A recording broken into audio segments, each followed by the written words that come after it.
Hello everyone and welcome to today's video. Today I'm going to talk about the VCL Korea Split 1 results.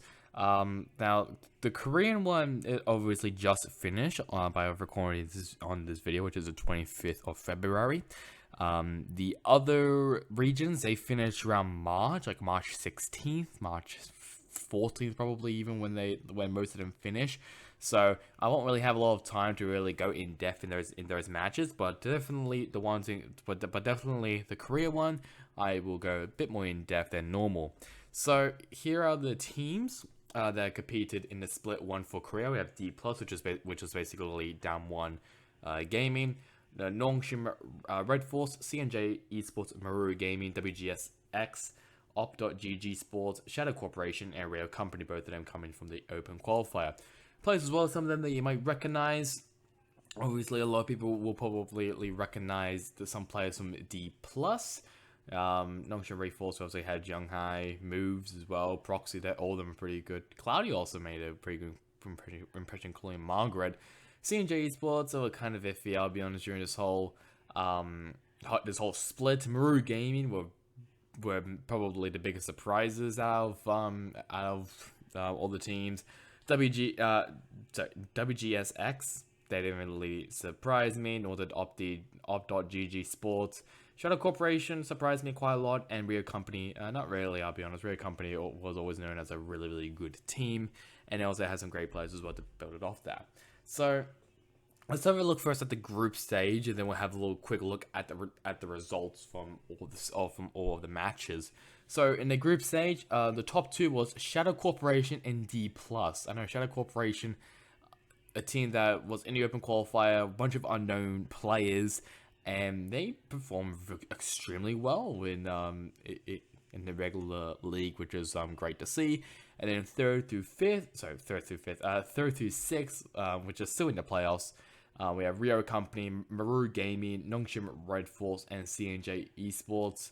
And then in 7th to 8th, it is the Op.GG Sports and the World Game Stars, also known as WGSX. So those are the teams and the results for the regular league. Let's have a quick look also at the matches as well. I'm going to try speed run. Well, I guess I'll mention some big ones that happened. One thing I could definitely remember is this one, Nongshim Red Force versus D plus. This was a really surprising one. 13-4, 13-9. Both of them are for Nongshim Red Force. It was a bit of an interesting moment because we all thought D plus, or previously called Down One, they were going to struggle, but they didn't, which was great to see. Shadow Corporation, this kind of was the start of them performing extremely well. They obviously went against Maru Gaming, which are a bit of a midfield team, I'll be honest, in Korea. Stu gained MVP. Either way. Other ones we'll probably I guess we'll mention like the first couple matches. Rio Company versus CNJ Esports, not really surprised there. Rio Company is obviously a great team. WGS versus Op.GG Esports. This was pretty close actually in Haven and Pearl, but Fracture wasn't really that close in Op.GG Esports. Or I should say Op.GG Sports won that. And those were the first opening matches for all those teams. Not really surprises here, I'll be honest. This will just move on to week 2 if we have a look at any more surprises. I'd say maybe, I don't know, maybe this one, maybe Nongshim Red Force versus Rio Company. That was really good. Selj or Sledge, I don't know how you say his name, sadly, but he played really well, getting MVP. This one, Shadow Corporation versus D plus, was kind of, I'm pretty sure this was when they both did they? No, I'm not too sure, but this was when Shadow Corporation was still undefeated and they were still yet to lose against a team, and D plus changed that with a Lao gain MVP. No other changes I really see here. Let's move over to week 3. This was a bit of a surprise though. WGSX winning against Nongshim Red Force, which I'm pretty sure they were in the top 2, if not the top 3, when this happened. So that was a bit of a surprise there. Other ones, it's not really, I'll be honest. I guess maybe this one, Rio Company versus D plus, is a tiny bit of a surprise, but we all know that Rio Company was really good. And D plus kind of struggled there. It looks like a Jim Bungie gaining MVP. Let's now have a look at the playoffs for the Korea split one. We have Maru Gaming versus Nongshim Red Force, and obviously we see moves He was the star team. I feel like for this team, I'll be honest, he was a star player. I mean, he does play the duel, so it kind of makes sense, but still an amazing player. Persia, he surprised me a lot with his smokes. 13-10 on Haven for Maru Gaming, and 13-8 on Pearl for Nongshim Red Force to win to map 3, 13-7 for Cent for Maru Gaming to close off the round. And advance to the upper semifinals. Rio Company versus CNJ Esports. I wasn't really surprised of the results here. Benazia tried his best. Plus 29 KDA ratio, which is crazy compared to the next one, which is -1 with Acme. Jing Boogie doing great as well, plus 17. 13-5 for CNJ Esports on Haven. Fracture 13-7 to Rio Company, and then 13-7 as well on Icebox, also for Rio Company. Both of them advanced to the upper semifinals. Then we have Shadow Corporation versus Maru Gaming. See what I mean? That this was a bit of a surprise here. Maru Gaming, they showed up. I'll be honest, during the playoffs, they really surprised me. I mean, I guess one I would definitely mention is Hermes. He got a plus 12 KDA ratio. That was really good. Obviously, Felix topping off with the rating, and Stu as well for the Shadow Corporation. 13-8 on Haven for Maru Gaming, and 13-3 on Pearl, also for Maru Gaming. That's crushing the feed for Shadow Corporation. D Plus Esports versus Rio Company. This was a very close game, and be looking for this guy though. Sledge, I'm pretty sure that's how you say his name is Sledge. He popped off in all of these games during the playoffs. 13-7 for D Plus Esports, actually doing well. 13-7 as well for Icebox for Rio Company, and then 14-12 went to overtime on Ascent, and that really shut that down for D Plus, and so they advanced to the upper final against Maru Gaming. Lower round 1, D Plus Esports versus Nongshim Red Force, 2-0 for D Plus Esports. Not really surprised that one. Esperanza having the game of his life, plus 28 KDA ratio. 13-11 on Ascent for D Plus Esports, and 13-7 for on Icebox, also for D Plus Esports. Shadow Corporation versus CNJ Esports. Once again, not really surprised here. Banger having a great match, plus 18 KDA ratio for Shadow Corporation. The only good one here was Pei for CNJ with a plus 4 KDA ratio. That's the best one. 13-9 on Icebox, and 13-6 on Haven. Both of them, all of them for Shadow Corporation. Upper final will go into Maru Gaming versus Rio Company.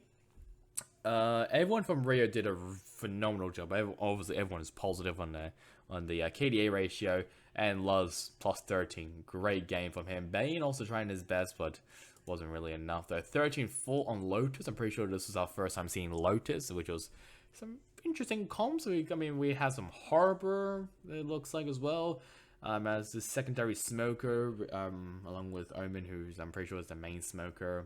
Change of duelists with Rainer and Neon.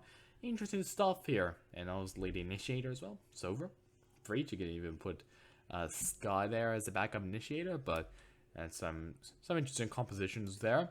13-11 as well on Icebox once again for Rio Company. They've been, I see that Rio Company has, Maru Gaming have been trying to utilize a Harbor, just not really. I'm not too sure about that one, I'll be honest. D Plus versus Shadow Corporation. This was obviously the match of the top two teams in the regular league, and it was D Plus Esports winning that one in a 2-0 victory. Fracture 13-4.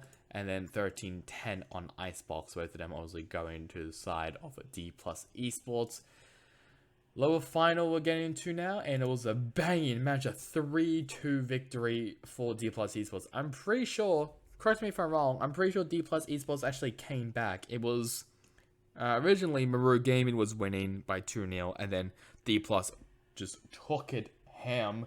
Ascent, we'll have a look there. 13-7 for Ascent for Maru Gaming. 13-8 on Fracture, also for Maru Gaming. 13-8 there for Haven for D Plus Esports. 15-13 on Icebox for D Plus Esports. And at the very end, it was 13-3 on Split for D Plus Esports. But a massive plus 20 KDA ratio for Persia, who played his heart out there.